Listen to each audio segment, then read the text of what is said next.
আমি সেই আনিসুর রহমান, আমার পুরা মনে আছে যে আমি 4 জনের সামনেও 2.5 ঘন্টা বয়ান করছি, 10 জন মানুষের সামনেও 2.5 ঘন্টা, 2 ঘন্টা, 3 ঘন্টা আমি টানা বয়ান করছি। থাইকা খাইয়া ওয়াজ করে গেছি চৌবিপুর গ্রামে, তো আর কিতা খাইয়া দাইয়া গেছি, থাইকা খাইয়া এখানে। আলহামদুলিল্লাহ। এই জন্য ভাইয়া বাবা, আজকে তোমরা যারা অল্প বয়সী, তোমাদের যাদের বয়স 12-14 বছর হইতে পারে, আমি তাদের আগে এখানে আসছি এই গ্রামে। ফরিদ বাড়িতে এখনো দেখলাম মামা ফরিদ ভাই, সাবির ভাই, মাস্টার সাহেব। এই মাদ্রাসা আমরা একবারে প্রাচীন থেকে আসি, আলহামদুলিল্লাহ।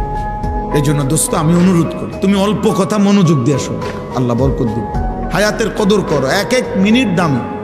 আমার জীবনে আমি প্রতিদিন অনেক সময় বলি, আফসোস করি, আমারে যদি এই ছেলেপেলেরা তাদের সময় থেকে মোবাইল টিফিন না ফোলাফাইন যদি আমারে তার থেকে কিছু সময় দিত, আমি আরো 2টা মাহফিল দিলাম, আরো কিছু কাজ করতে পারতাম।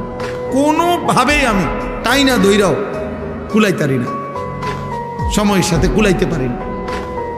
আলহামদুলিল্লাহ।